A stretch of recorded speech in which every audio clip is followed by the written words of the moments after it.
One more drink, one more drink. You know in the morning for sure we gon' stink. One more round, one more round. It's 5 a.m., you pricks, the barkeep frowned. This is what we do, catch up for a few. We'll riff and talk some shit and then we'll sleep till 2. Talk some shit and then we'll sleep till 2. We got tonight, babe, so why don't you stay? You're in a Seeger drinking mood. Yeah, hell yeah. Love the Silver Bullet band. You always won every time you placed a bet. Bob Seger rules, man. Hollywood Nights, come on. Oh, like a rock. I mean, he's one of those guys, you feel him. Like you got the windows down and you're driving with the night air going through the windows. Oh, there's nothing better than Seeger. Is there a better road song than Turn the Page? Oh, yeah. It's heavy duty. It's like man emotion. As a guy, you're like, I can deal with this. I don't want fucking boys to men. I want something that's a little masculine at least. It's so masculine, and it's like, you're right. It's like feelings that we're okay feeling. Yeah, yeah, exactly. I mean, shit, those lyrics are like, when you're driving 15 hours, you know, it's like, right. It's like, we can complain about this. It's definitely like, you know. It's yeah, cool. yeah. He's like, the hooker died. I had to figure it out, put her in the trunk. Yeah, it's like masculine, sad shit you're allowed to be cool with. But how many times, like in college, where like I got a girl over and she's like, I better go home. It's getting late. I'm like, we got tonight, babe. Why don't you stay? And she's like, all right. Like, I might never see you again, sister. It's romantic, yet so unromantic. Right. Because like, I think the honesty makes it, right? You're like, hey, well, I'm being honest. Yeah. He's not being like, I love you. He's being like, we got tonight. Yes. We'll never last. There's nothing between us, but we're here tonight. Let's make love. Let's make it happen. Let's make it Not work. much of a looker. I don't care for your personality skills. No. But we're here and we're giving it our best shot. There you go. We got tonight. Toast to tonight. To tonight. What are you drinking? Well, I was just at this club, comedy You're in club. Texas. Yeah, I'm in Tejas. I got a good riff off of on the audience. I said, wearing a mask in Texas is like wearing a helmet at a skate park. You have to decide, do I want to be healthy or get called a pussy? That's perfect. So this is a to-go cup. They wouldn't let me leave with a real cup, so they gave me this fucking special needs kids cup. It's I got You should be wearing a helmet with that one. on the rocks. Oh yeah. Exactly. Yeah, margarita on the rocks, little salt. Love a margarita, man. That's a classic. I like a salt rim too. You know, there's nothing better than a chili salt rim, dude. Ooh, good call. So true. I mean, a frozen margarita, I feel like a weirdo drinking a slushie. Give me the rocks, give me the salt, and go easy on the syrup. Slushies are for rookies, man. Yeah. Come on, what is that? You know, or anything blue. No offense, black people. I know you love the blue drinks, and I used to bartend a little, and there was always blue bayous and whatnot. An electric lemonade. Yeah, exactly. Horrible sex move, by the way. The electric lemonade. But yeah, that's where you pee on somebody while tasing them. I don't know, but yeah, any drink with slushy or frozen, like a pina colada is not bad, but you got to be on the beach. Yeah, I just prefer if I can have it like in this form, I'm doing it. If I can have the easier way, it's for a kid. It's a child move. I a daiquiri. Agree. Come on. I guess if you're on the beach and you're in vacation, I'm not going to give you a hard time for it. But I remember Attell once. I saw Attell on stage, and the guy was drinking a daiquiri, and Attell looks at him and goes, "Tough day." Then in his special, some guy knocks over a daiquiri, and it's just like red, rainbowy drink, and he goes, "Somewhere a clown just died," which is the weirdest, obscure reference, but somehow it worked. It's also like that guy's so good. He's got multiple daiquiri jokes, just locked and loaded. That's an alcoholic or a great comic. Either way, it fits. I'm doing Negronis again, man. I'm back on the Negron train. And you know what? I figured I just shake it on the pod, get a little shake action going there. Love it. Love it. A real drunk. I just came from I had a really good drink at this I was doing a show at a Brazilian restaurant. Ooh. And yeah, it was really fun. And she made me this drink. It was like a spicy grapefruit drink. And I'm like, hey man, it's not my go-to, but when in Rome, she said, this is what I recommend. And it was fucking lovely. I loved this. Oh, well, you got a name? I don't know what the name was. She said it quickly and I couldn't, she was very attractive. So I didn't catch the name. She was one of those, like, she was so attractive that, but she was wearing the mask. So really, like, I just know that she has great eyes. Right, exactly. And a nice Sometimes bridge. the mask off. Oh, I love a bridge. Yeah. Sometimes the mask off will ruin a lady. Like there was this woman in Jersey once who ran this comedy club. I'm not going to say who it was. And she had these beautiful eyes and pretty hair. And she took the mask off and it was like, it was terrifying. It was a two-face. She had crazy teeth. She had acne around the lips, a little bit of a stash. She should be wearing that mask in 2028. You hope that was acne around the lips, Mark. I don't know. I don't know if there's just acne around the lips. That's not. Also, it does worry me a little bit. Like you just got to take a chance. It's weird. It's like it's weird that like meeting someone in person is now more risky than meeting someone on a dating app. Ooh, good point. Good point. Do you know what I mean? You can't be like, you lied to me. Like I just assumed you were hotter. mean? Yeah. Yes, exactly. It's in real time. Your eyes were writing a check your lips couldn't cash. This is terrible. So, guys, we had a little bit of a Wi-Fi issue. I think we're good again. We're sorry about that. I think we were talking about women with masks and how it is more risky to meet people in person than it is on dating apps, because on dating apps, they're going to look more like the picture than they do, half-faced. Good point. Good point. Yeah. The mask helps a lot of people. I mean, there's some bad lippage out there. Some guys have a double chin, so they go low with the mask. Ooh. A cleft palate, maybe, or a herpy. There's a couple perks to the mask. Bad breath. Some people are winning. If you have but they're suffering their bad breath with that mask. But if you have great eyes, you're winning life, dude. I was insecure about my eyebrows growing up, so if I got like a big pair of aviators, I was feeling great about myself. Isn't that fascinating? Like everybody's got their own insecurities, and you'd be shocked what people like. Oh, that's why you wear turtleneecks, because you hate your neck. Like you never know. Yeah, for sure. And there you go. Yeah, man. No, we all got our shit. I mean, that's, was there something you were insecure about? Oh, I got weird ears. My ears are connected. I had horrible teeth growing up. I had braces for 6 years. I had a gap. 6 years? 6 years. My whole high school was braces. It was a nightmare. Damn. I never would have guessed that. They look fine. Yeah, they did a good job. But my whole early years I was fat. I had fucking. You were not fat. I was fat as hell. I mean, I was chubby too. Oh, really? Yeah, I'd say I had breasts for a period. Yeah. Same. I worked them off by the time I would have enjoyed them, but I had breasts. No, I definitely had a chubby face for sure. Yes, same. I had a triple chin. I had the gap. I was a bedwetter. I had the braces. I had horrible dandruff. I had dumb hair. I was a mess. I had dandruff, dude. Curly. Really? Is it something about? Yeah. Oh God, yeah. And Head and Shoulders does nothing for me. It's nothing. I had to go to, Selsun Blue does help. Selsun Blue's not bad. I used some shit called T-gel, which is like medical, and that did a little.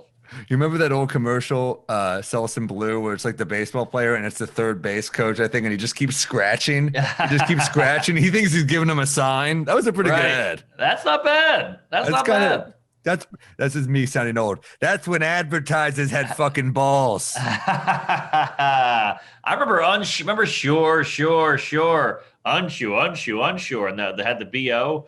Oh, I remember it was Old Spice or something, but it was the guy who would just like, he's on the PGA Tour or something. He cheers, yes, I won, and everyone collapses. Right.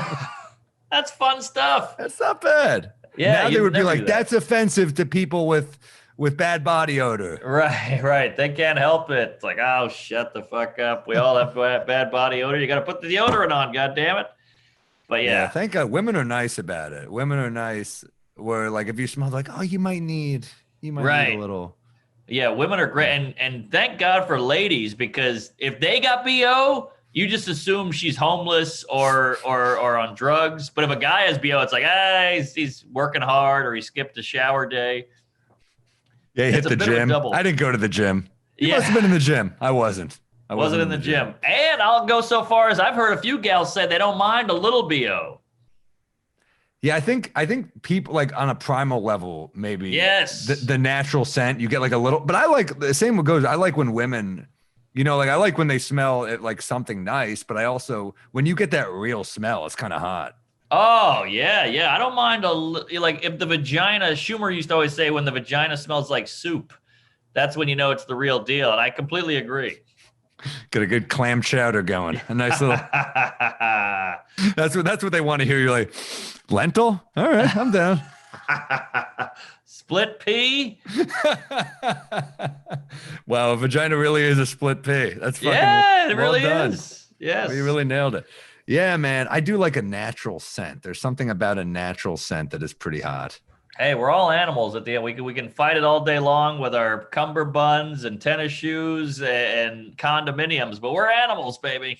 We are animals. You see dogs sniff another dog's butt and you laugh, but then you're like, I'm looking at the person walking the dog's butt. Like we're all doing the same shit.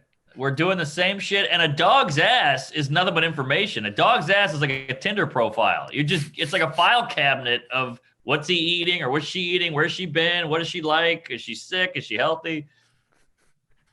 It really is. It's interesting to, I mean, it's cool that dogs can just sniff a butt and that's kind of like, that's their move. Cause like we have to do so much. I know. To get to the ass sniffing, it takes a couple days. It takes a while. Yeah. Dog can get right in there, But animals are very problematic when you break them down. I mean, the violence, the rape, the gender roles. Animals are still going with gender roles. Oh, tell me, my fucking corgi just got me too. It's terrible. It's no, you're right. The animal rape, it's like, it's insane that we don't even think about it. We're like, there's no consent. No, it's true. And like they'll fuck their own kids sometimes, or they'll eat their own kids. Crazy. Yeah. So fucking, are you watching the Woody Allen doc at all or not? I can't do it. I keep hearing I can't either. It's so mean to he everybody. did it. It's like, the thing is like, he did it. So why do I want to see it? Right. And I've just heard horrible things about her, how she's twisted and all this shit. So I can't watch. It's too, Isn't it weird too heavy. Isn't it weird that HBO, don't they still stream his movies? Probably. I mean, you can't deny those movies. Look, if Roethlisberger makes a touchdown, you still get the points. Yeah, but if Roethlisberger molested a daughter, like it's fucking bad. Woody's bad, dude. Is it molesting if she marries him? I feel like, look, it's no, weird. but that's not the one he's in trouble for. Oh, it's Dylan. It's not. I mean, the Sunyi, and by the way, the Sunyi defense is not a great defense. Look, it's definitely weird. I hate my family, so I don't understand it. But yeah, the whole thing sucks. I don't like that shit. Like, I never watched the Michael Jackson doc. I did. Ugh. It's rough. I mean, you're like, look, in both cases, best case scenario, he just wanted to have sleepovers with kids. Yeah. Which is not great. Not great, but I don't know. It's just weird that people are like, hey, you made a pedophile joke. I'm like, you watched that movie with popcorn and like your friends. Isn't that weird? Isn't it amazing, like, just how we consume this content? Like, there'll be a true crime, and she was never seen again. I'm stuffing my face with goobers. Like, that's fucking. Yeah, exactly. Horrible. Ted Bundy's like he's got more Netflix specials than Bill Burr. I mean, it's crazy all over the place. Everybody loves it. Five-parter, yeah. What's that? 5-parter, yeah. And all the girls like, he's so cute. I'm like, what the fuck's going on?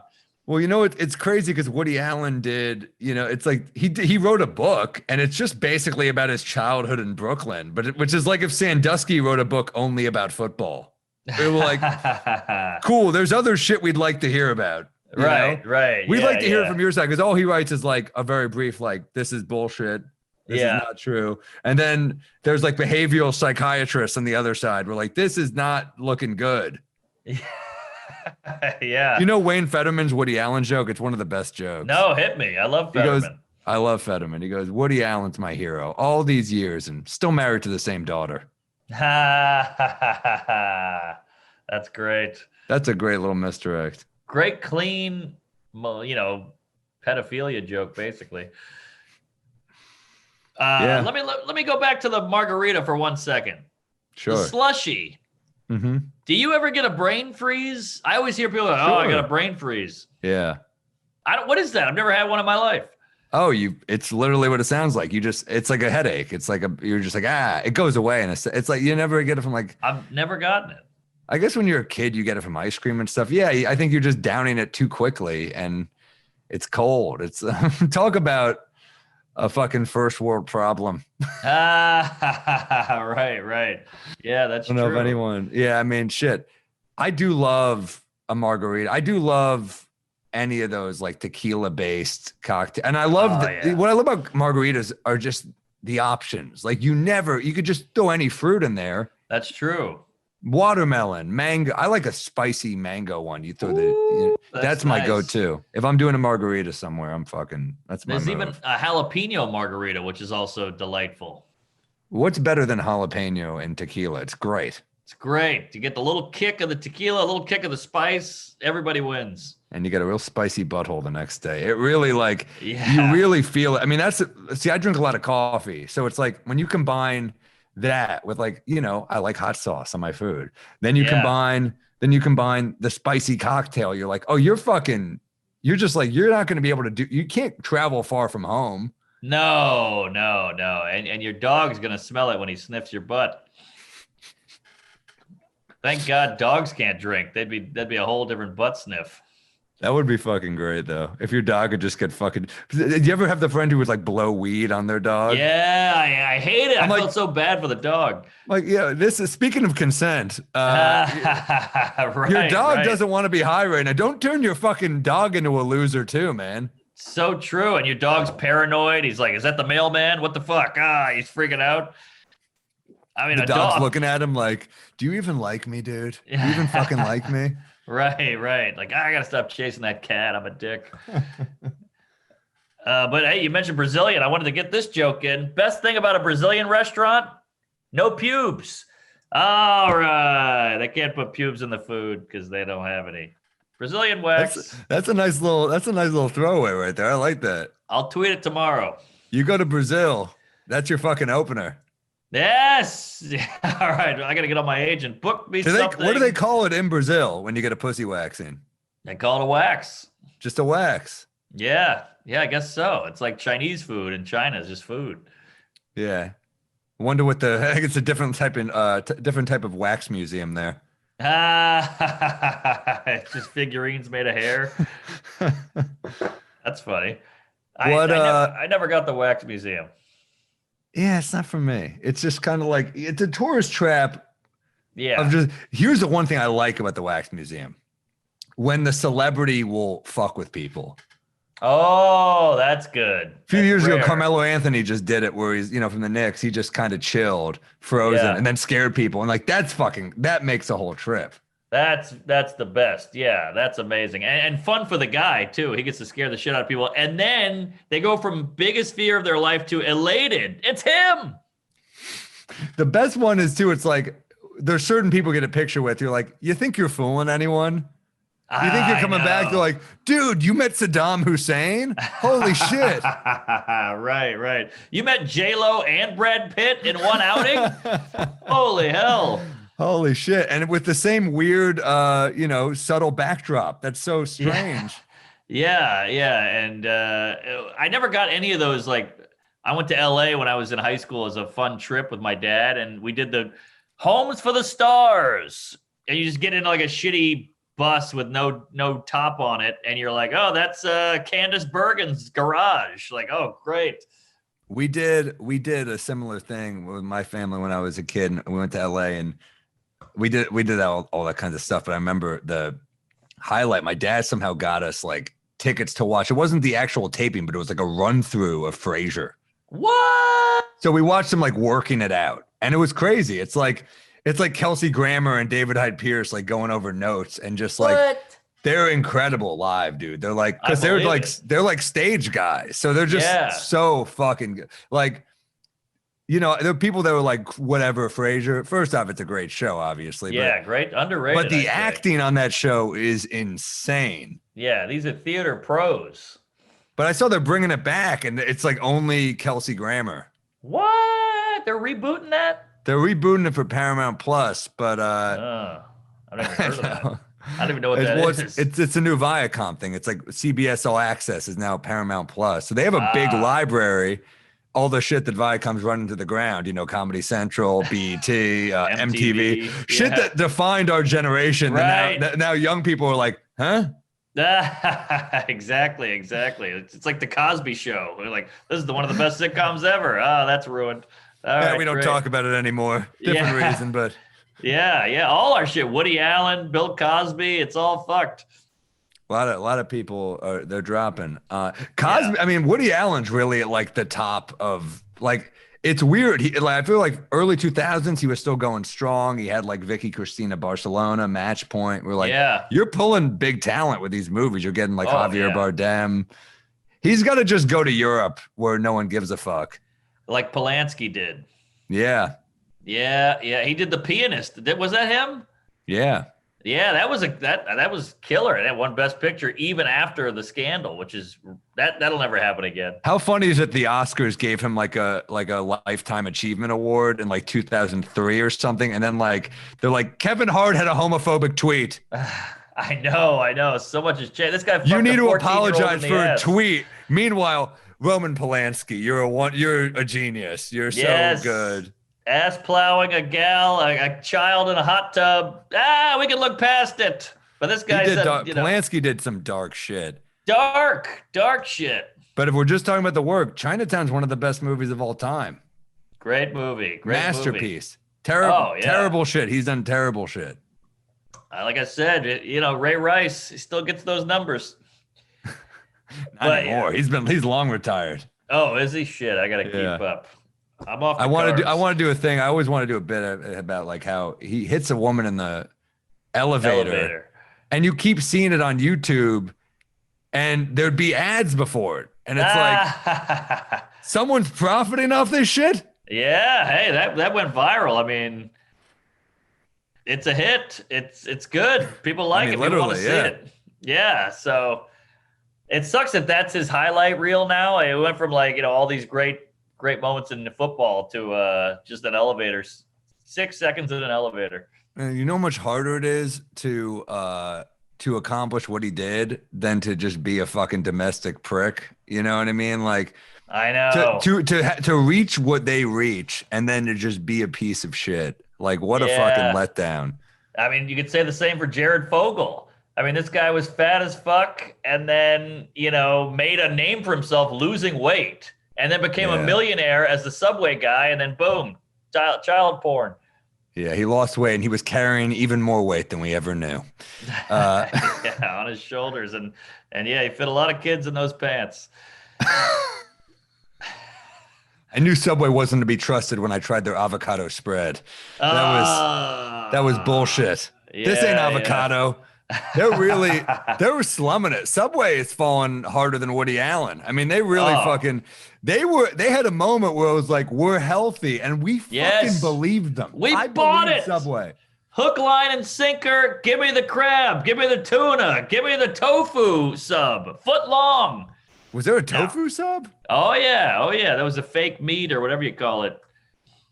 I mean, look, I thought it tasted pretty good, but it was one of the things where I'm like, I just ate 12 inches of bread and steak, and you're telling me I'm being healthy? Seinfeld had a bit about it. He's like, you're telling me this guy lost 100 pounds on an all hoagie diet It was a great bit, but Hoagie is the perfect word. Perfect word. Is anyone's buying this for a second? What does he have? A Duncan Hines IV? Is that next? Whatever. That's why I love Jerry, because he's got $1 billion and he's furious. And it's fucking real. That's what I love about Seinfeld. And he's furious about Subway or there's cheese and a pizza crust. What the hell's going on out there? Everybody else is like, the war in Iraq and, this and that. He's like, the My Pillow. I was always more of a Quiznos guy, man. What? I thought Quiznos had some solid, there's some good sandwiches. If I'm at an airport and I see a Quiznos, I'm happy. Really? I never got into it. I mean, I guess they beat Subway in a technicality, but I never got into it. They toasted it, right? That was the big difference. Well, Subway toasted. I just thought it was just better. I don't know why it was better. But Blimpie was like the one that was like, you're like the cracked out cousin. You're like, every presidential candidate's got that brother or cousin that's on like crack or something. Yeah. That was Blimpie, where you're like, is Blimpie okay? Right. And also when you're famous, Subway's famous for losing weight, and then you're called Blimpie, it doesn't really look good for the PR. Yeah, why not lard ass while you're at it? Really, right? Yeah, they really Blimpie, and the Blimpie was even good. It was like, so this is, I don't know. We Might Be Drunk is brought to you by Blue Chew. Get more confidence in the bedroom. Blue Chew offers the same active ingredients as Viagra and Cialis, but it's chewable. So if you don't like swallowing pills, this is for you. Works fast, take a day or night, and you'll save a lot of money compared to those name brands. But Blue Chew, it's the best thing on the internet. It's an online prescription service. That means no doctor's office and waiting in line. And you don't want to wait in line, right? Because that's fucking weird. Talk to a licensed medical professional to get your prescription all online. Everything Blue Chew, and it's in a discreet package. So it's not even like, you have to be like, these are my dick pills. You're good. Yes. Here. I just want to riff on Blue Chew. I'm a big fan. I used to keep one in my, that weird pocket in the jeans, that small pocket that you put drugs or paraphernalia or pills, whatever it is. I used to keep one in there just in case I bumped into a gal and I was nervous, and works quick every time, goes down easy, tastes solid, tastes good, and it never fails. It's the best, and there's no side effects, no nothing. I'm a fan. I'm gonna order some. I'm excited. This is a special offer just for you drunks. Visit BlueChew.com and get your first shipment free when you use the promo code DRUNK. $5 shipping. Again, that's BlueChew, BLUE chew.com, promo code DRUNK, and you get to try it for free. Yes, so I would get on that, guys. Definitely. Just do it today. Get it over with. Knock it out. It couldn't be easier. So get that dick hard, baby. Do you have a go-to? I know you're not a fast food guy, and I'm not really a huge, but is there like a go-to for one if you're on the road? I love fast food. I just try not to eat, but I love Taco Bell. I'm a Wendy's guy if we're talking burger. I think Wendy's is like, if we're talking like spicy chicken sandwich, I don't think you could really. Wendy's is great. Wendy's is great. They got that dollar menu. When I was a janitor, I used to hit that dollar. It was like, you could mix it up. Get the chili one day, get the baked potato. Who else has a fucking baked potato? Baked potato is good. I'm thinking if there's any. I love Taco Bell too. I definitely. Taco Bell. It's fucking good. Oh. I remember opening for Bert Kreischer one night years ago. It's probably fucking like 9 years ago now or something. But wow. I meant maybe 8. I don't know. It's a long time ago. But we're on the road and we're in some bar and Bert's drunk and he just goes, "Someone buy Taco Bell." And some guy's like, "I'll go." And he just hands him like 100. And the guy just comes back with 100 tacos. So it's like a taco for $1. Yeah. So we're just shit-faced stuffing our faces in some bar, by the way, that serve food. We're just being fucking drunks. That's not the Bert I know.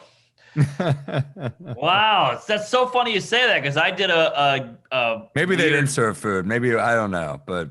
Who knows? But I did a gig with Ari, Bert, and a couple other guys. I can't remember who. Sean Patton. We all went out and skied. And we got really drunk after the show and went to Del Taco. And we ordered it was that annoying shit where we're all drunk in a van yelling at the lady behind in the drive-thru, like, "Well, I want that. Oh, give me that. Oh, give me get some fries." That whole thing. And she got it all. And Bert just pulled $100 bill out and paid for everything. Yeah, dude, he's so generous. Oh yeah. I mean, he really is so generous. That's awesome. He really is. I did a open for him in Dublin, and it was like one of the best shows ever. And I have a photo in my phone. I'll post it to the Patreon, Harry, if you can do that. But at one point, we all got shit-faced. We blacked out. I don't remember anything. But I looked at my phone the next day, and I have a picture of Bert carrying about 12 pizza boxes, like in a cartoon. Like they're waving, whoa, whoa, and he's just holding them on the sidewalk, giving them out to fans. I got the photo. He is like a fun guy. Like here's the thing with alcohol drinkers who drink in excess. I wouldn't call Bert an alcoholic, but I think like he does drink in excess. You don't think he's definitely an alcoholic, you think? Yeah, but he's functioning. Maybe that's why I don't think of him. Like I think of an alcoholic as someone who's like kind of a loser. You're right. Maybe he does go. But the thing about Bert is like he's fun. Like there's a type of drunk that is so fun. Yes. And maybe that's what keeps you in the game. You know what I mean? Like good point. Maybe it's the guy who gets shit-faced and says the N-word at an office party. It's like he couldn't handle it. He ain't drinking anymore. Right. Maybe that saved him down the road. Right. You know what I mean? But that's true. That's a good point. But Bert really is so fun. I mean, the fun drunk, it's really important because there are people we know who still drink, and you're like, fuck, this guy's here. I know. There's the angry drunk. There's the mean drunk. There's the blackout. Yeah, you're right. You got to really hone your drinking ability. Like, I like to drink, and I got to say, I'm the best drunk driver this side of the Mississippi. Such a hilarious thing to brag about. I know that's one of my skills. Sadly, it's a skill. You've honed it. It was like known in New Orleans. Like we'd all be shit faced. We had a designated driver. I'd kick him out of the car and I go, I'm driving this thing. And just if there was a merit badge for drinking and driving, I'd be loaded up. You're definitely loaded up, brother. I mean, I remember List and I on a gig. Joe List and I want to say this is like more than that. Maybe like 11 years ago, we did that casino run. Yeah. And Joe, I didn't realize how drunk Joe was. This is when Joe drank. Oh, yeah. And so Joe, I can't drive. I'm a terrible driver. He would get fewer on the gig. It's like I did like 30 minutes of driving. He did 30 hours. You know what I mean? Like throughout the week, he was furious at me. I told him I'm bad at making turns. And he goes, do you realize that's a big part of driving, you fucking idiot? He was so mad at me. Yeah. So we're in a casino. It was a fucking hell gig, whatever. And like Joe was so funny. It was like literally, so this was the gig. We're in Milwaukee.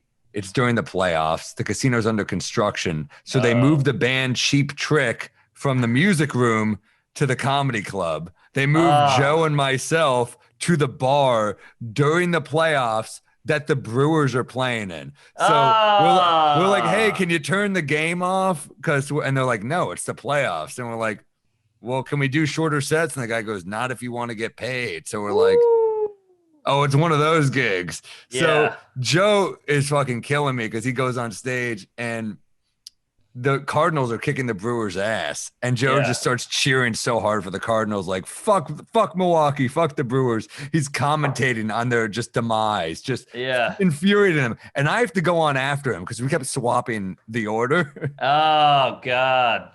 And they did not like me either. So he was bombing. Oh, yeah, but he was hilarious, but he's bombing because they're fucking furious. And I fucking bombed worse, you know? Oh, so you try to do a set. Yeah. Yeah. My mistake. But yeah, I mean, we ended up watching Cheap Trick afterwards and it was hilarious watching Joe. I mean, they were awesome, man. I Want You to Want Me, Surrender. I'm like, this is fucking fun, man. I'm into it. And anyway, then we go to the tables. Yes. You know, Joe immediately loses a shitload of money. He finds me, he goes, how you doing? I'm like, he goes, tell me. I'm like, I'm up a little bit. He's like, fuck you. He's furious. And he ends up going, let's go back. We drive back. And I didn't know he was fucking wasted. The next day he goes, how did we get home? I'm like, oh, you motherfucker. Oh, yeah. You drove me home in a blackout.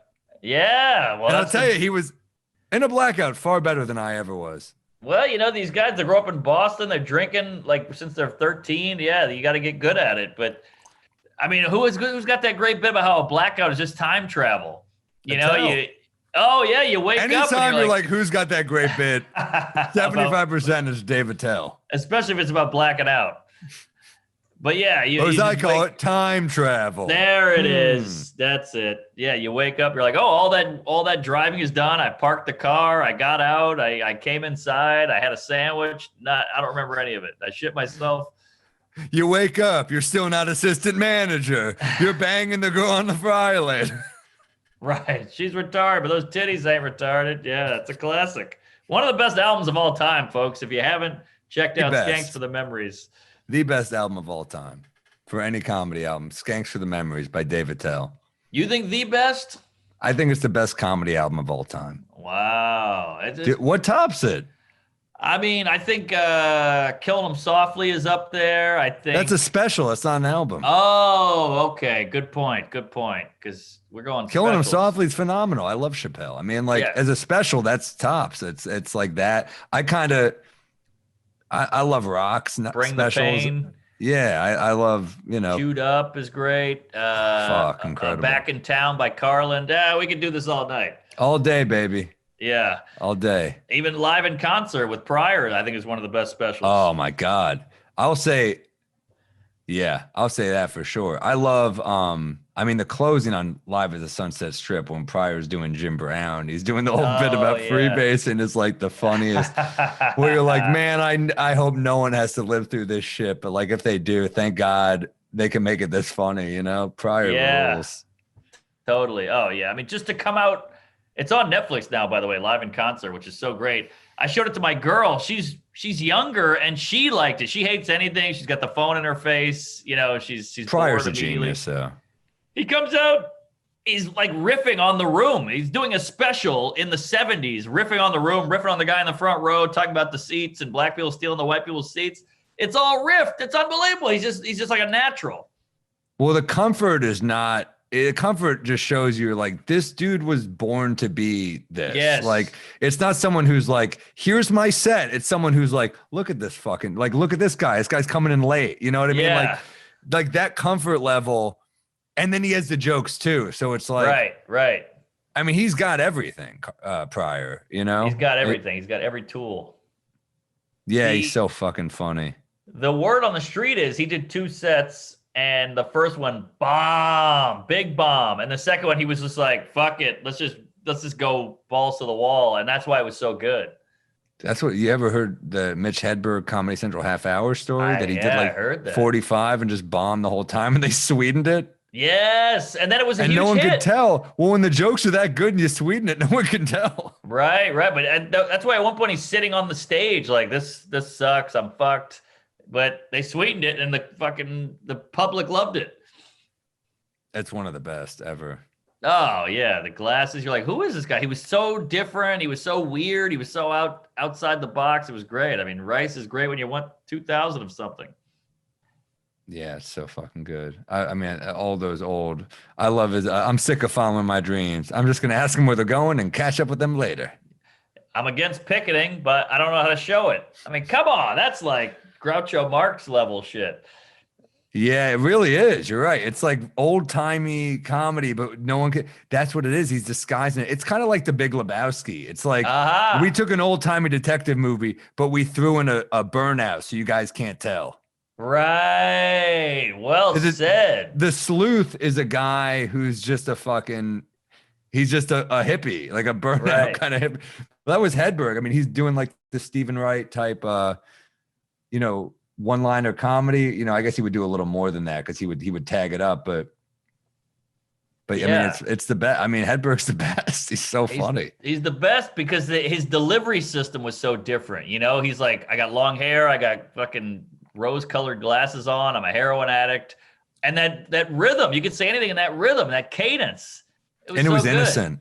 The comedy, you could tell there was a darkness about him, but the comedy was so innocent and sweet. And like, good point. There's something pretty cool about that too. Like the juxtaposition of this, like, there's a darkness living there, but then combined with, And he needed your love. Like he would kill on Letterman. He's like, my mom loves those applause breaks. I'm aware that joke is stupid. Like he was so real. He was so vulnerable. Are we two of the last comics that really give a shit about late night sets? Are we like we are 100%. like the last of the comedians who like really care? Like I love yeah. late night sets still. I haven't seen Mike Vecchione. He was on Tonight Show last night. I gotta know. watch it. I'm excited to watch. How sad we're a bunch of nerds. No. He's the best. If you guys beast. haven't heard Mike Vecchione's album, The Worst Kind of Thoughtful, get on that right now on Spotify, iTunes, wherever you get your shit. Mike Vecchione is the funniest dude. Like literally One of the best the funniest. writers. And talk about jokes per minute, punchlines per minute, just killer writer, beast. Like the crowd can't catch up. They're laughing so hard. And I think he won album of the year with that album, or was that Deservedly so. It's one of the best ever. I mean, he has one of my favorite jokes of all time where he said, I signed up to be a detective online and they just took my money. And I thought either I just got ripped off or this is my first case. Ah, that's so brilliant. Beautiful. That's a beautiful joke. Yeah, he's got a great joke. He's like, I bought condoms in a vending machine, or I saw a guy buying condoms in a vending machine, and they didn't come out, so he had to shake it. And he's like, I don't know if that guy should have a baby. It's because he's buying condoms. Something like that. I butchered it, but he's killer. He has so many where you're just like, fuck. Yeah, jealous. yeah. I love it. But his comedy makes me so happy too. He's such a fucking great comic. Give me a peeve, dude. Oh, all right. I'm going all over the place with this peeve because No, I love it though. I feel like our peeves are getting more focused. Okay. Well, I feel like I've been shitting on people with their peeves and annoyed with everybody. So I'm turning a peeve onto myself that I do. Whoa. Yes, I'm putting up a mirror. I got to tell you, man, it's been a weird week. I don't know what's going on. I try to be an efficient guy. I try to take care of my shit. I left my keys in my apartment. I had to call a locksmith just because I didn't put my keys in my pocket. I walked out, did a bunch of shows, came back, had to call a locksmith. Damn. So I'm just sick of forgetting shit. I flew here today, forgot my headphones. So I had to go buy headphones. So now I'm 300 in deep with a locksmith. And then I had to buy headphones, and now I'm $30 shy with that. So it's like, I'm fucking myself because I'm not concentrating. I got to get my shit together. You know what? I think it's a sign of stress because Yes. I'm very forgetful right now. Like I did it the other day. Like it's funny. I did a set little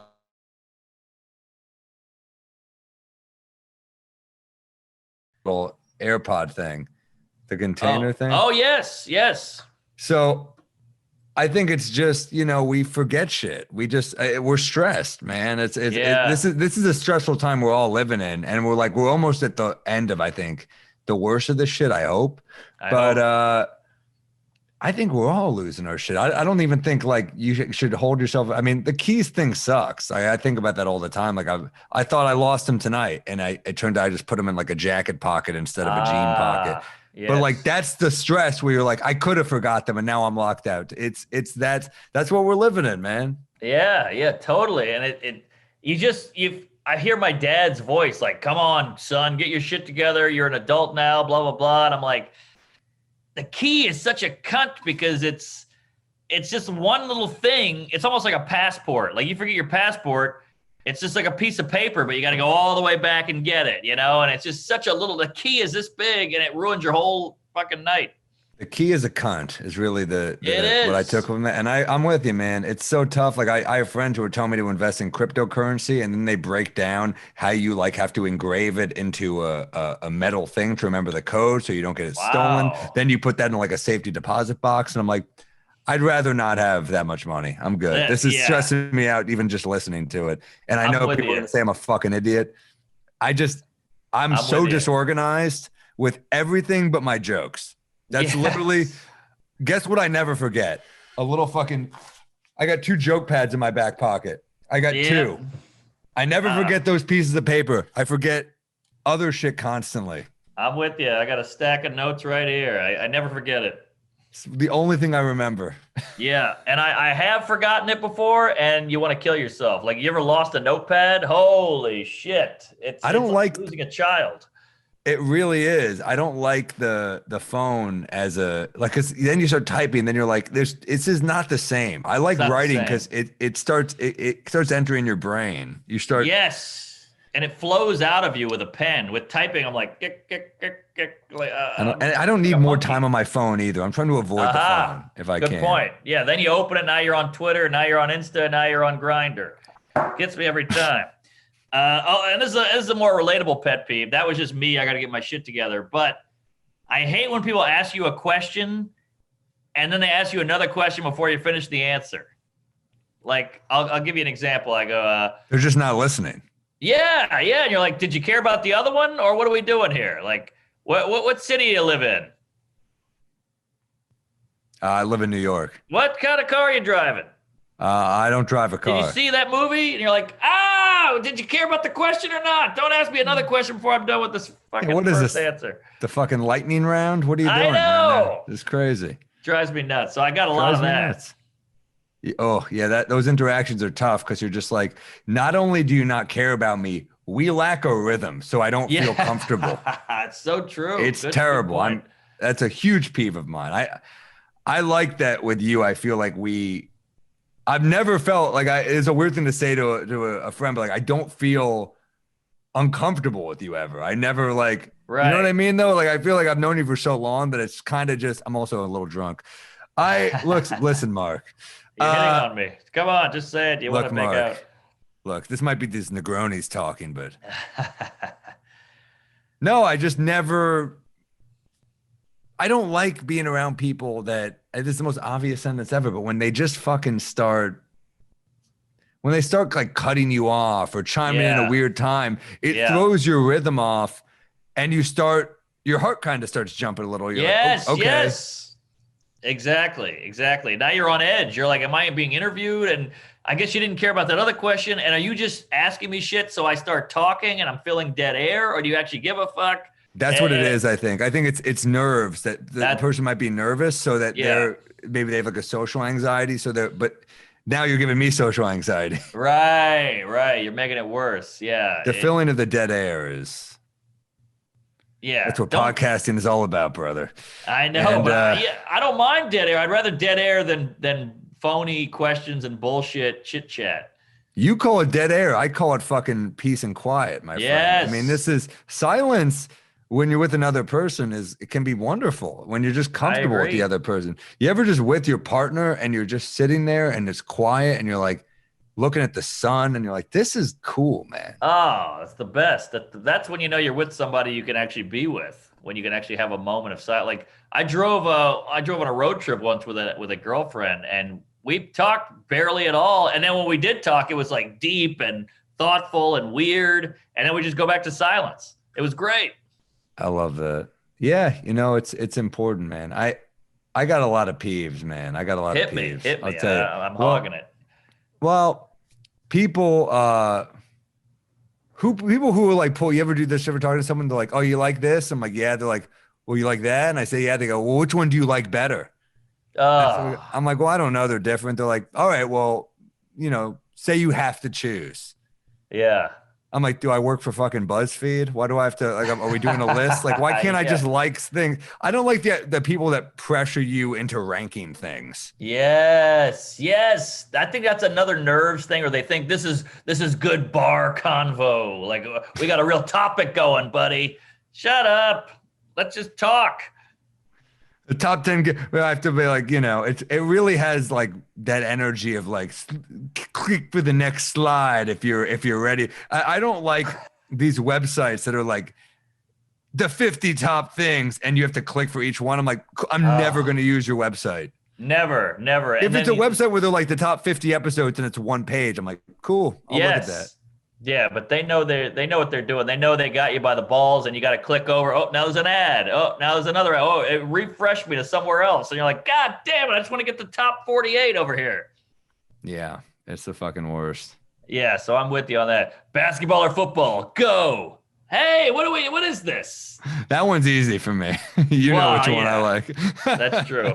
I do love basketball. Are you Ginger or Mary Ann? I don't know. I haven't seen the show in 30 years. Oh my God. Those are like, how depressed you have to be like, which Succession character are you? Click. I know. You're like, anyone's excited. Mark, I'm a Tom. Dude, I'm a Tom, dude.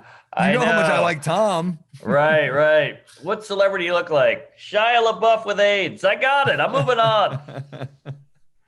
I'm any celebrity with AIDS. That's just my. That's it. Anytime I get a compliment, they're like, "But with AIDS," and I'm like, "Okay." Yeah. What is it? Michael Phelps with AIDS. Pete Sampras with AIDS. I got Pete Sampras as a kid a lot just because I had curly hair and thick eyebrows. I think. Right. But he was a cool one to get. Cool People would guy. say it to me like an insult. I'm like, "Oh, he's banging the hot teacher from Billy Madison." So I'll take Is it. he? He's married was to her. he? He's been What? they're married. Yeah. Wow. Good for him. Veronica Vaughn, dude. Woo, Woo!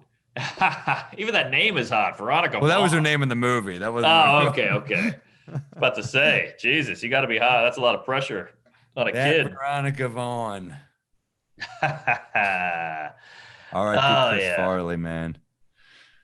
movie, it's Yeah. like that movie's like pizza. It's just always you can just have it. Like, all right, I'll cold, fucking- hot, whatever. I love him. It's so dumb and great. It's he made it because he loved Back to School. Like that's definitely why he made. yeah. Don't you think? Because he's such a big Rodney guy. Adam That's Sandler. true. That's true. But just the balls it takes, or the secureness it takes to go, stop looking at me, Swan. Like, I would do that on my own and be like, oh, I'll never show anybody this. But he's like, he's got a full crew, lights, gaffer, grip, a cast, a director, and he's doing that on camera. I could never do that. I love it. It's funny, man. And Back to School to me is like I'd still probably like. What do you know? What are your top 5 comedy movies ever? You see, we're what do you call it? The connoisseurs. So like everybody's seen Billy Madison and Old School, but we've seen all the shit. I wouldn't call myself a connoisseur. I just think like I like a lot of the old comedies. Well, I don't think a lot of people have seen Back to School. I don't think it's a big. I think so. It's never really brought up as like it's Animal House, Caddyshack, Coming to America, Trading Places. I think Back to School is funnier than like Coming to America is in the conversation with Back to School. Yeah, it's a but great one. Eddie Murphy, I go Beverly Hills Cop is like right head and head with. I love Trading Places too, but Love like it. I just fucking love Beverly Hills Cop because he's so young and so full of energy and so fucking funny in it. Like he's so good. Likable. It's that big smile, the laugh. He's so good in it. Love him. But it's basically an action film that just happens to be kind of funny because Eddie Murphy's in it. So, but dude, Judge Reinhold's funny. John Ashton is such a great straight that's man. true. Like, dude, I mean, I think Eddie Murphy should have got an Oscar nomination for Nutty Professor, man. Oh my God, he played 6 roles and he killed all of them.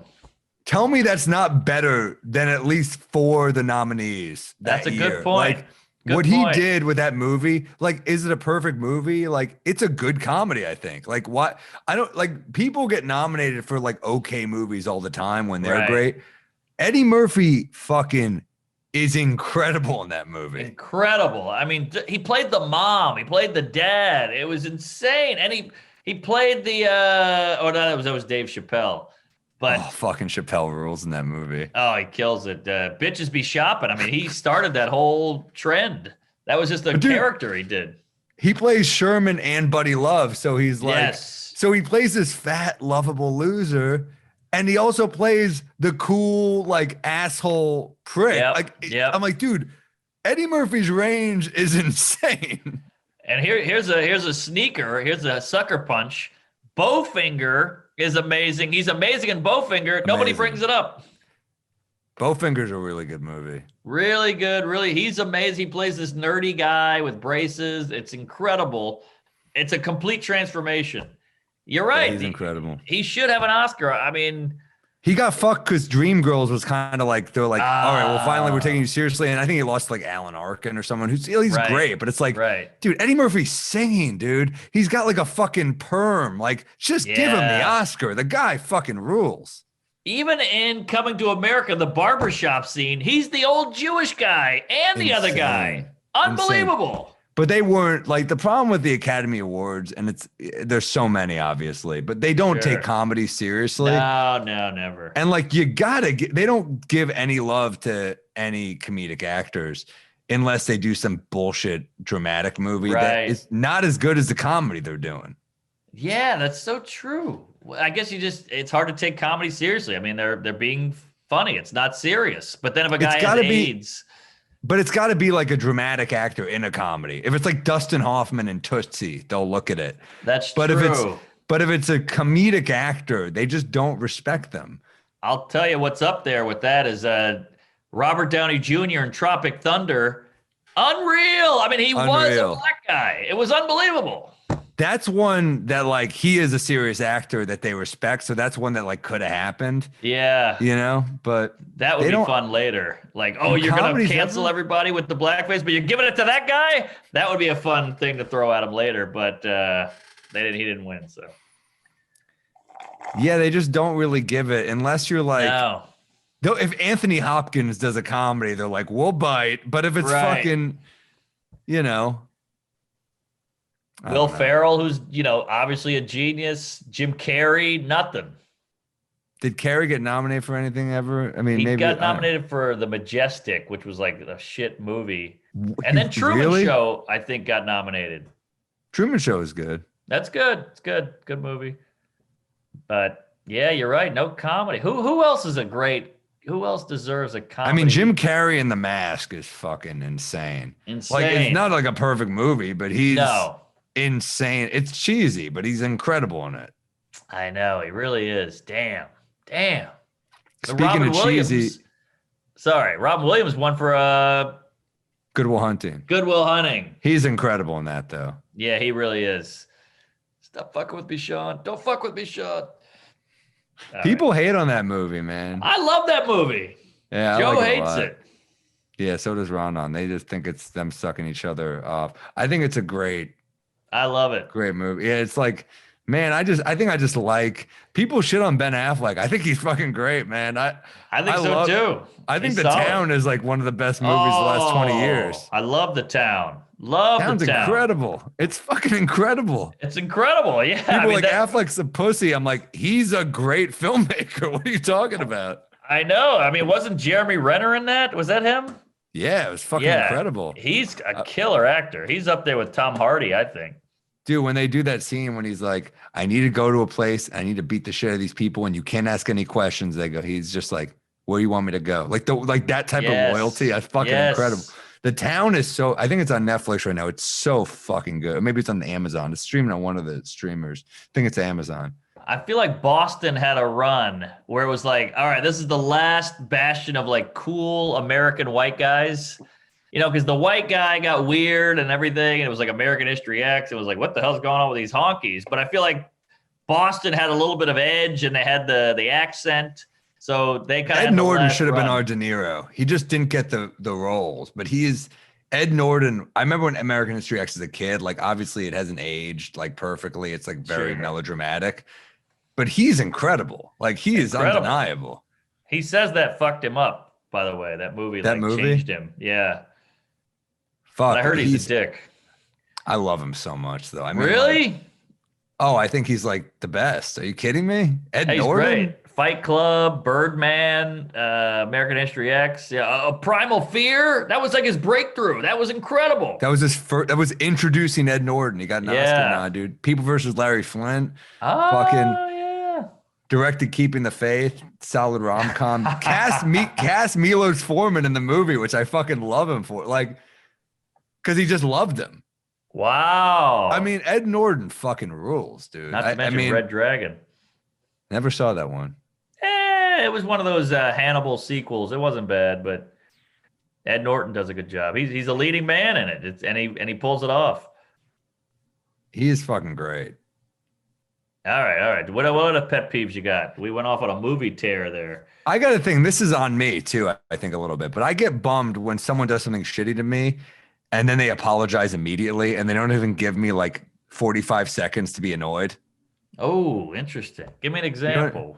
Like, all right, I was playing ball in the park with my buddy the other day, and it was game point, and I took him to the rack hard, which is probably my mistake in a friendly game on game point. But he just hip checked me, and I went down. It's not that bad, but I got a little. I got a boo boo. Got a little fucking cuts. Nothing bad, but Yeah. But he just fucking hip checked me, and I went down. I'm just like, all right, dude. I was like, fuck you. It was like I was like, you could have hurt me. You Yeah, know? yeah. I'm not a kid. Sure. And he goes, all right, I'm sorry. I'm like, you threw me to the ground. Right. But I wasn't like, but then you're like, all right, what am I? I'm going to stay mad at a fucking friend? Like, who gives a shit? Right. Well, see, that's a tough one because I feel like it'd be weirder if he didn't say sorry immediately. Fair enough. But I don't want to not yes and, but no, you're probably right. harsh. I admit this one's on me. I mean, like, I think I wanted to bitch about it for a couple more minutes. I get it. Yeah, because now you have to console him. Because it's all right, man. It's cool. It's cool. No biggie, man. No, I could. Right. You could have fucking ended my fucking. You know. Yeah. You could have ended my fucking elbow if I went down a little harder. Right. No, I know it's not that bad a cut, but I was bleeding a decent amount. It was pretty annoying. I get it. Let's see what else. I wrote this down. Speaking of cheesy, so I finished Cobra Kai because of you. And I bet you haven't watched one fucking Rick and Morty. I'll say that too. I haven't, but I'm on season 4 of Peep Show, so I'm getting there. Are you loving it? I'm loving it. It's so great. Me and the lady watch it. Dude, it's the best. It only gets better. That makes me happy. I've always forgiven. Season 1, I was like, okay. And then season 2, I'm on the floor.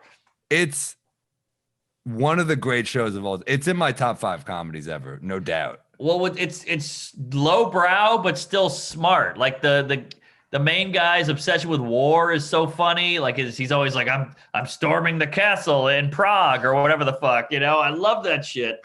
He's Mackie. He's Mackie. He looks just like Mackie. I was saying that the other day.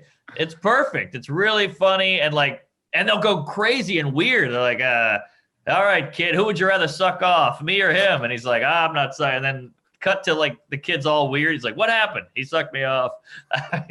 Fucking good. Super hands. Yes. That guy rules. Yeah, Peep Show. If you guys haven't seen it, it's on Amazon and it's the best. Give it a minute. I hate when people say that about shows, but like I promise, like if you just give it a minute, it'll be your favorite comedy. And Mark, it only gets better, dude. Oh, I can't wait. Olivia Colman, dude. Oh yeah. It's great. And there's a lot of people in it. The one chick was in Fleabag.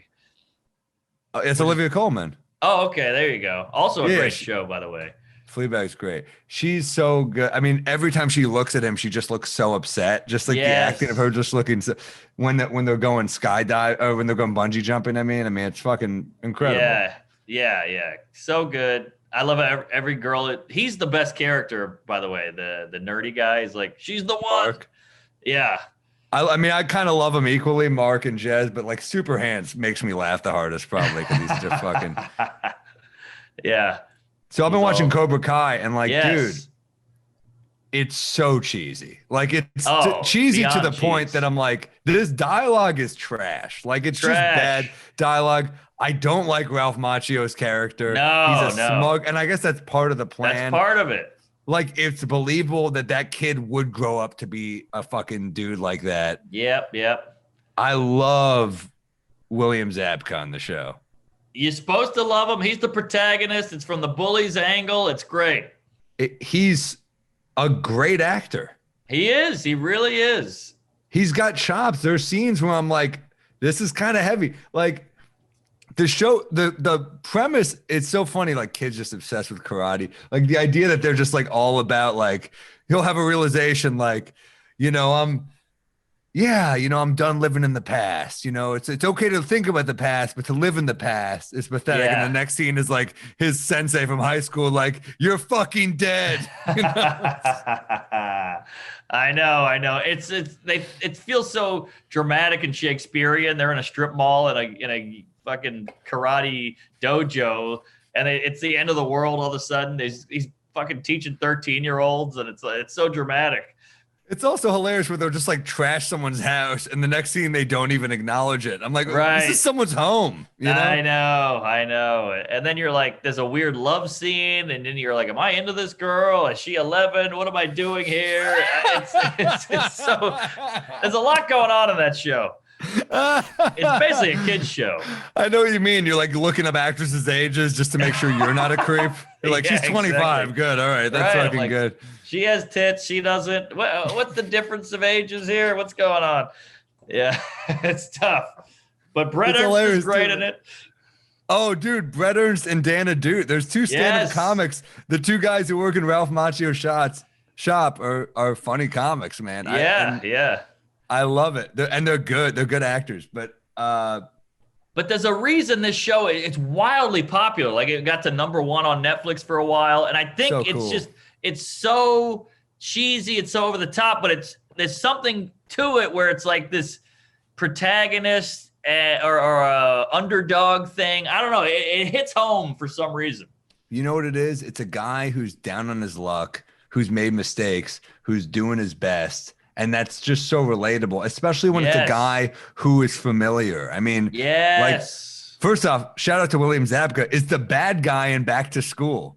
That's right. That's And the right. Karate Kid. He was like the hot 80s kid. Yep. But fuck, man, like I feel like I don't know what his story is because I feel like he didn't work a lot for the last couple decades, or maybe 3 decades. What happened? Yeah. But Well, he got typecast as the bully. He's the bully in something else too. He's the bully in Karate Kid, Back to School, and then something else. There's a third one, and it's the same blonde guy, buff bully guy, and he just got typecasted, and he was so that guy that he couldn't do anything else. They're like, we're not going to book you as the lead in a rom-com. You're the bully, and he just couldn't get work, and then he quit the biz. it's funny. Think about if he was like young now, he'd probably be in the fucking Avengers or something. I It's know. so fickle, He really he's really terrific, and he's so Yeah. good in the scenes that are kind of nuanced, I and know. complex, where he'll like he's an asshole, but he's actually trying. I think that's why people love it. I think it's like that's such a relatable character because we all Right. know someone like that, and I think we all feel that way. Yes. And this is maybe I'm reaching here, but in a time of like, I don't know, Reach. canceling and all that, and there's no really forgiveness anymore. If somebody fucks up, they're out. We're watching this guy who fucked up. He was the bad guy, and now he's kind of the underdog good guy. And I think that's fun to see. We're seeing that like someone is not what we think, right? Like it's kind of Yes. cool. And even if they are what they think, they're kind of not what we think. He's, Right. We're all flawed. We're all insecure. And then you see like he cares, like he fucked up with his kid, but he is trying with his other kid. It's weird how addictive the show it goes It down is. like it goes down like potato chips or something. Where you're Right, just like right. it's just easy. Yeah, I shouldn't have another one, but fuck it, I'm doing it. It's basically a soap opera, and you hear Ralph Macchio bitch about Zabka, and you're like, he's got a point. And then you hear Zabka bitch about Macchio, you're like, he's kind of right. So then you're kind of seeing things from both sides, which almost gets kind of political, like the left and the right. Whose side am I on? Oh, that's a good point. That's a good point. So that feels like there's some parallels here. That's a great point. Macchio is a smug liberal. Yeah. And then Zabka's kind of like a Republican who's like Like a kind of in the Trumpy. middle. Yes. He's Trumpy, but he's also not Trumpy because he kind of has he has like more heart. He's kind of like he does Right. care. Like Trump would never be like shit, I fucked up. You know? That's true. I shouldn't say Trumpy. I should say it, but he's kind of like almost MAGA duty, where some guy's like, "Hey, that's you're assuming my gender." He's like, "Shut up." But get in only on line." the surface, and that's the Right. beauty of it. Macchio is genuinely smug. I mean, he's like a fucking dude who's culturally like. Think if you knew this dude in real life. He's a white dude who's culturally appropriating Japanese culture. You'd be like, Ooh. you're the most annoying human being. You have a hot wife you never fuck because you're busy teaching children karate as a second job, and you're running your fucking car business into the ground. You're a Yes. fucking clown. I know, because you hung up on this bully from high school, you dweeb. His wife's walking around in like fucking a bra and a track jacket, and you're like, So hot. bang your wife, dude. I know. Take a breather, but the ego kicks in, and he can't let the guy win, and he can't let the other guy win, and yeah, it's got layers. I gotta say. No, it's fun. It's a fun show for sure. And I love the kid Miguel. That kid's a great actor. Oh, he's great. He's like got the Peter Parker thing going where you're like, I'm rooting Yes. for this kid for sure. Totally. He's down on his luck. He's poor, but he's got a heart of gold. Yeah, he's adorable. I love it. I'm a great rec. I'm Wow, so I'm glad. shocked. I'm so glad you're in. I mean, is it like great writing? God, no, but it's fucking No. fun. It's like, to be honest, I think like some of the dialogue, I'm like squirming. I'm like, ugh. I know the same way, but it's This also is such fun cheesy. It's kind of fun to squirm. It's almost like when you're eating a piece of cake, you're like, God, this is so bad for me. And I love it. I'm loving every second of this icing. Put it on my tits. Yeah, it's good. It's fun. And the old man sensei, Martin Krover, it's like hilarious. Like it is, you know. I'm glad you're watching Peep Show. That makes me happy. And I'll get to Rick and Morty. Don't you worry. I'm I got a boy Salacuse on it, and he's into it. He loves it. He's pushing me on it now. All right, this is all we have now. This is all we have now. I know, but thank God art exists. This is why art is so great. Look at all these hours we need at home, and we got to have art, and it's out there, and we get to consume it. But shit's coming back. I'm hitting the road again soon, so I'm excited, and I'm gonna hit it hard. Hell yeah. Time to get back at it. Yes. Stand up is it's our bread and butter, so it's gonna be fun to get back. Man. Hey, folks. We are also brought to you by MyBookie. March is here, and that could only mean one thing: the craziest college basketball tournament around, baby. That's all trademarked. It's madness. Sorry, it takes place in March. You get it, folks. Well, that's a big-ass tournament, and it's finally here, and MyBookie is the way to get in on the action. You got to do MyBookie. I know people who have won thousands on this thing. You sit at home, you go nuts, you win money, you can't lose. You get to watch a couple of sports balls and points racked up and wacky athletes making millions, and now it's your turn to make some money. Shoot your shot, score big, non-stop action with MyBookie bracket contest. You got a chance to win 10 large, folks. Only $1 to enter. You hear that? One clam gets you in the door. And select winners from 63 tournament games. That's how. It doesn't matter whether you're filling out multiple brackets, betting the national championship winner, or simply looking for a player and game props. MyBookie's got you covered. Sign up today at mybookie.ag and use promo code DRUNK to secure a deposit bonus up to 1,000 smackers. That's promo code DRUNK to claim your first deposit bonus. College ball, NBA, NHL, no matter what the sport, no matter the minute, from tip-off to buzzer, MyBookie puts the action in your hands with in-game live betting. Bet anything, anytime, anywhere with MyBookie. Get on it, folks, and win some cashish. Well, what do you got for Rex? Speaking of Rex. I got like nothing. My rec was kind of weird. This was my rec, and it was stupid. I updated my bar at home because I've been drinking out of a Funny Bone glass the last few weeks. Yeah. So I got some nice little Scotch glasses. That is nice. I like it. And I got a little shaker going on. I got some pint glasses. My rec is, I'm spending so much time at home. Let me update the home bar equipment. So that was kind of my rec this week. I like those glasses because they got a lot of thick bottom. Oh, dude, a heavy bottom, man. Yes. Love a heavy bottom. Glass. Holy shit. Yeah, I'm with you. You can slam it down and it doesn't break. It's nice, and like, man, I got a nice buzz on. I had kind of a stressful week, so it's just nice to kind of just chill right now and just relax, you know? Good. All right, let me throw a weird rec at you. Well, I flew here and forgot my headphones, of course, so I couldn't listen to any podcasts, which I love and need. But what do you listen to for pods usually on the flight? I go all over the place. Like sometimes I'll see who's doing what, and I'll just listen to a singular episode of a guy I like or a gal I like. But you know me, I like Gladwell and Freakonomics and a couple other ones. But I watched the Bruce Lee doc on the plane, and it was pretty fun. Great. Yeah, it's great. Pretty great. Yeah, he's a special guy, man. He really totally. Was like, you know what I love about him is that he refused to be typecast as like a nation stereotype. And he he cost himself work, but he also, it's incredible. He's an incredible guy. I know. I don't feel like we talk about like we never talk about the Asian discrimination or the Chinese discrimination. Horrible. Really. Yeah. It doesn't really come up. It's just like Jew and black and whatever trans, but hey, don't sleep on the Chinese bigotry. He really was a badass, and to risk it all when he was already a star in Asia and come here. The fact that he died so young. 32.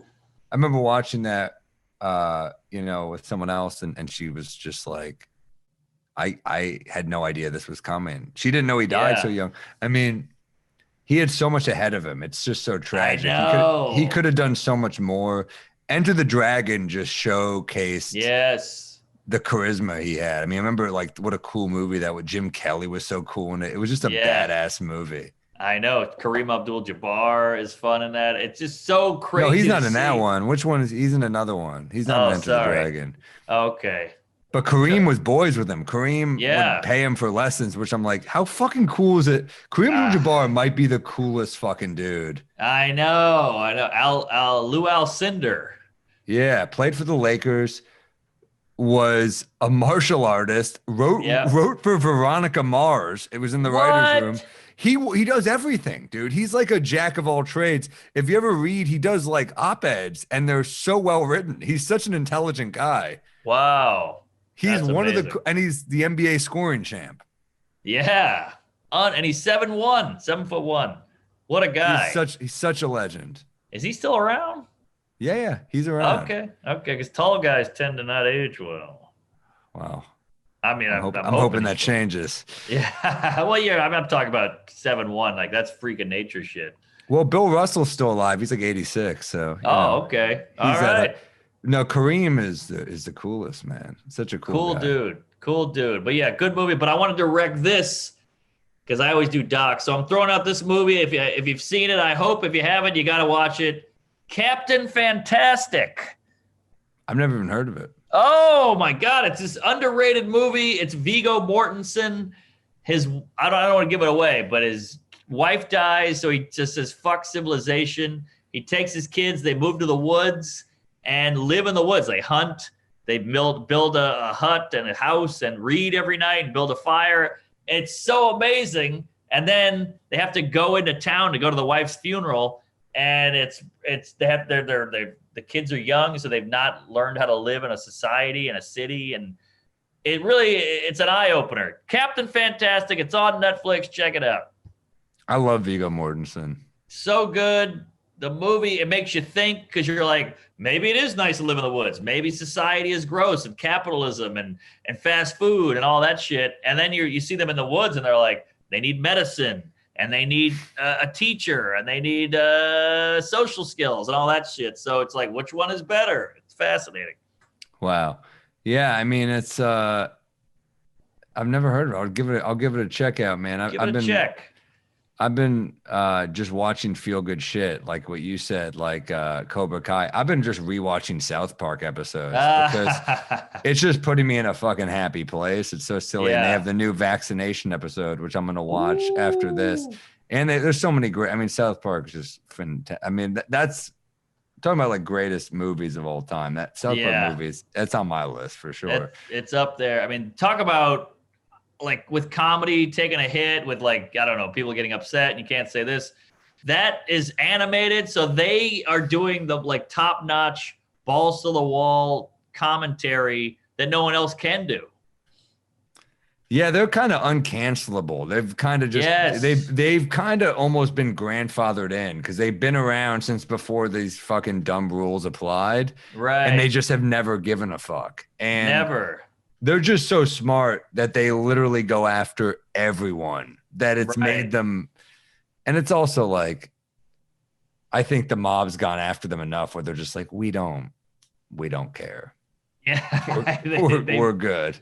They truly don't. And they've made boatloads of money for the Comedy Central. I mean, they probably kept them on the air at some points. And like, I heard George Clooney tried to get on. They were like, sure. And they wrote him as a dog and he just barks. Because they're like, well, we don't need you, but we'll have you on, you know. But he's in the movie. Okay, he's in the movie. But if you're good, you're good. Like, I don't care how dirty or offensive. If it's brilliant, it's brilliant. And let the men work. I heard Trey Parker in an interview say they asked if he had any bad interactions with celebrities, and at the Oscars he said because they both wore dresses to the Oscars and they were on acid, and apparently J-Lo just walked up to him and just pushed him. Which I think is Aw. like kind of like halfway like flirt, like you got me and being like her Oh, being okay. silly. I don't think she was like really pissed, but like they I did a whole hope. episode about they did a whole episode where they just painted her as the biggest bitch. And it's so good. I mean, dude, That's they've great. just gone after everybody. That's the point. It's like Everybody. they've gone after everybody. How are you really mad, you know? R. Kelly, Alec Baldwin, they'll take anybody. They don't give a shit. They're so good. So that's another. If I'm gonna do another rec, give it. It's on HBO Max every That's a fucking rec. season. Get on it, man. Give me a joke, dude. All right, I got a couple joke ideas, but we're pushing the time limit here. So this has been done already, right? I tweeted it and it got a bunch of retweets, but then people were like, I think that's a Jim Jeffries joke. Then somebody else said it was a Stanhope joke, so I got to run it by you.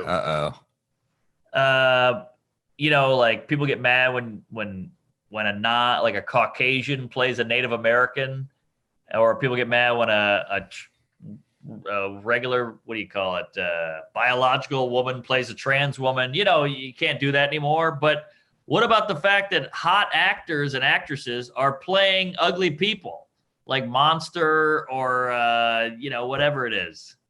Has that been done? They're appropriating ugly.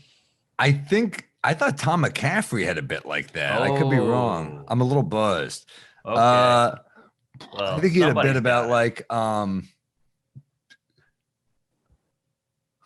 I think Tom McCaffrey might have a bit where it's like ugly people were like, can I play the role? They're like, no, we're just going to take Brad Pitt and make him really ugly or something like that. Okay. I don't know. I would just message Jim. I'm sure he's, I don't know him that well. I got to ask him. I don't know. All right, you ask him, but maybe I'll just give it a goog. I don't know if it's Give it a goog. I don't know. I worry that one sounds like it might have been. It's fucking funny. Oh, thanks. But yeah, I feel if two people got that and then you said Tom, so that's already three people I've heard had it. So I'm gonna drop it. I mean, good people to be on parallel thought with Doug Stanhope and Jim Jeffries. All right. Let me try it. Let me try a real one then. Yeah. All right. Is this anything? And this is out there, so bear with me here. But homosexuality is interesting because, okay, you're a hetero guy. You like pussy. You got to go out and get pussy. You got to meet a gal, buy a drink, tell a story, be charming. But if you like dick as a gay guy, you own one. Isn't that interesting? Like the thing you like is on your body. You know, and then you got the whole angle of like, I'm not into dick, but I like my own. So I've given millions of hand jobs, but only to me. So I'm kind of gay for me. I hate your dick, but I like my dick. I really want a PS5. Well, you already have a controller. You know what I mean? Yes. Yeah, I like that about how the thing Weird. you want. You had an old bit attached I to you. love. You have a bit I love, an older bit where you'd say, like, how gays keep Jews want their race to live on. They want to live on. They must be jealous of gay people. You know, they can't even procreate, but they keep popping up. Yeah, you know, yeah. That's a great bit. Oh, thanks. I think of. So they want dick, but they have dick. They have the dick. It's like being addicted to Coke, and your body has you make Coke or some other analogy. Yeah. It's almost like your kids. Your dick is like your children because you love yours, but you hate that guy's kids. I think it's fascinating because it's like, it's almost like. I know it's a weird idea. No, it's an interesting premise. That's why it's not easily crackable right away from me. Right. It's like you have a dick, but you want another dick, and you want a different dick. You want a different dick every now and then. You don't want, I mean, it's like your dick, like we've seen this, a different dick, and you don't want a dick that looks just like yours either. Right. If you work at a pizza shop, you can have pizza, sure, but every now and then you want some different pizza.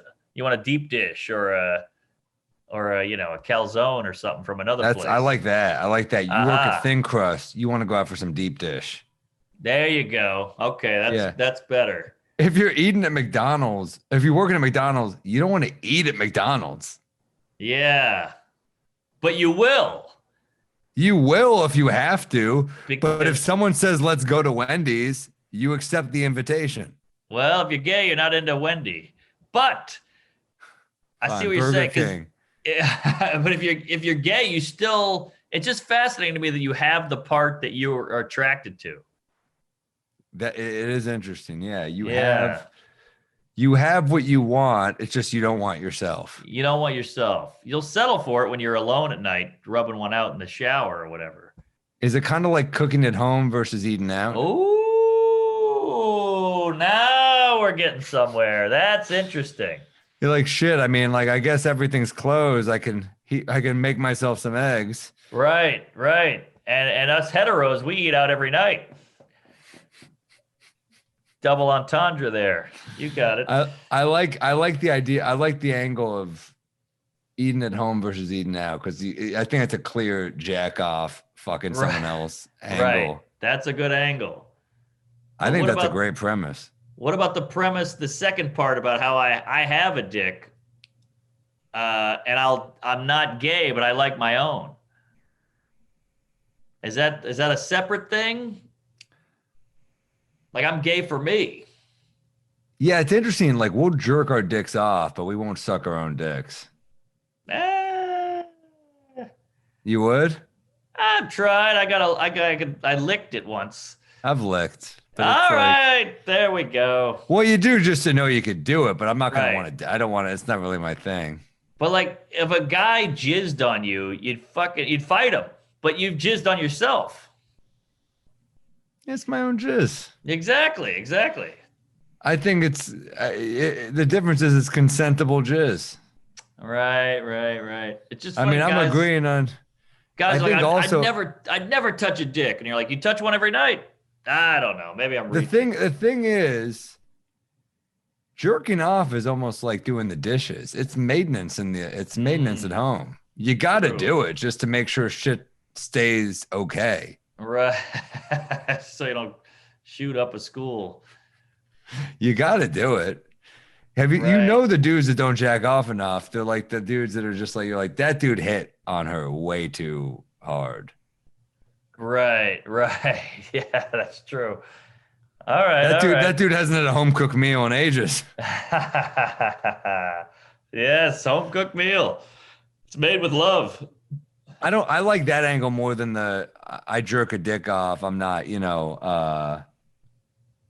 I'm not gay, but I jerk a dick off every. Okay. I feel like that's not. It's just not as interesting. The first part's more interesting to me. All right. Well, that works for me.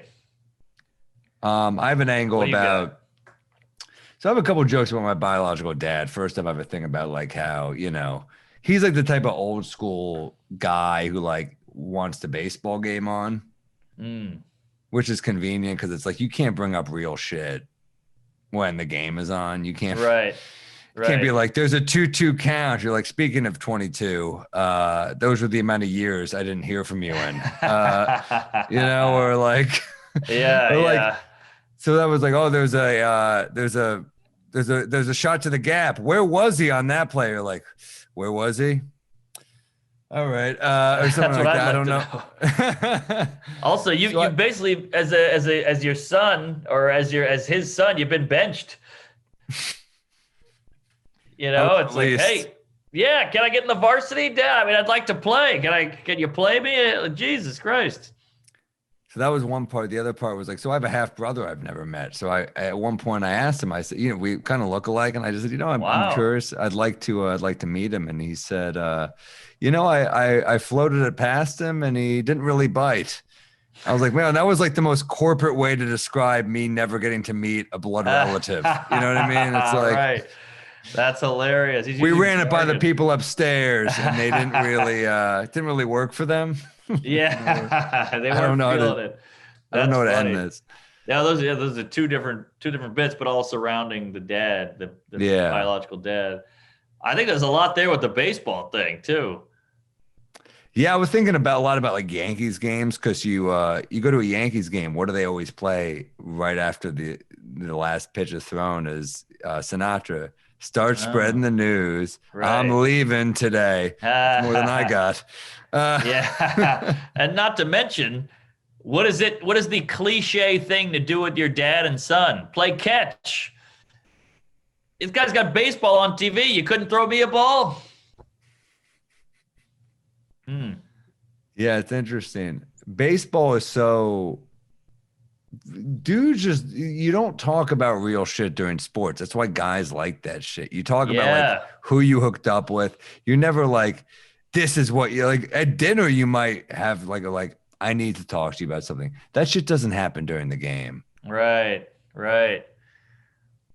It's also something too with like, hey, I'm trying to come home, Dad. I'm trying to, like wave me in. I'm trying to get home. I don't know. It's so true. The whole point of sports is to just distract and escape. And yet he's got the game on 24/7. So yeah, you can't bond. Right. That's interesting. And then you just found out you have a half brother. It's like, Jesus Christ, turn the game off and introduce us. This game is ruining us. It's yeah, it's funny. I remember going there, but sometimes you're mad the game isn't on. Sometimes you're like, this is too real for me without so like, I would like, his wife will be like, come over, the game will be on. I'm like, all right, I'll come over. And then you go there, there's no game on. I'm like, yeah, I was told there'd be a buffer. You know what I mean? Like, where's the buffer? That's great. Where's the buffer? Yeah, for Father's Day, you get them the full sports package. So you're like, all right, never again. We're never going to have an awkward moment. We got you MLB, the MLB package. Yeah, you're watching. Never talk about anything. You're watching Chinese games at one point. You're like, oh, yeah, ooh, that was close. The season was over, but thank God these guys are still going. Before we get out, should we read an email from the Patreon? Sure. Just so you guys know that our Patreon is kicking, guys. Remember, patreon.com/WeMightBeDrunkPod. You get another episode. So yes, and you can email us. We might be drunk pod@gmail.com. Yes. And yeah, I mean, shit, it's a good time. I'll read you send us a joke, a pet peeve, a drink, a recommendation, whatever you want. I'll read one right now from Signups Jolly. It would be awesome if you guys actually throw suggestions on how to deal with a pet peeve or to act around the person that triggers the pet peeve. But anyway, wow, sounds like already a pet peeve. But anyway, here's a good one. People that hummus around the house I'm guessing hum around the house instead of hummus. Hum around the house, just walk around humming a song like every day in the kitchen. This gets on my nerves for some reason. If you tell a guy not to do something, they damn sure will. So that won't work. So what do you do? Wow, this person seems a little angry. Yeah. One day it came out and the person, he responded with, what, you don't like when I'm happy? And I'm thinking, no, be happy all you want. Just don't be annoying.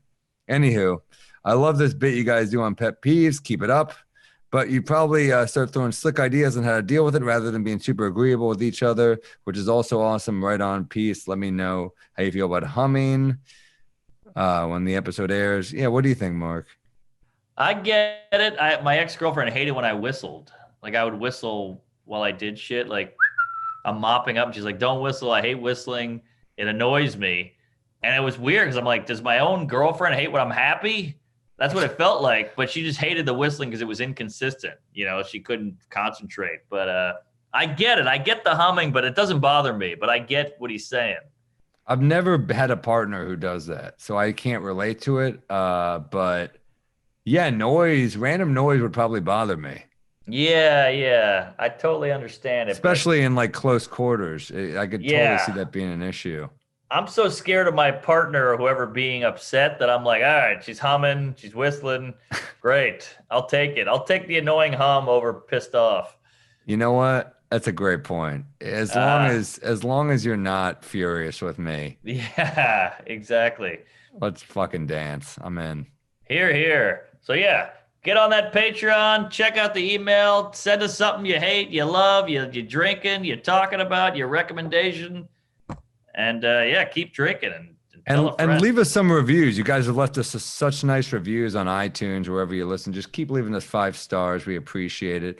Get on the Patreon. Follow us. We might be drunk on Instagram.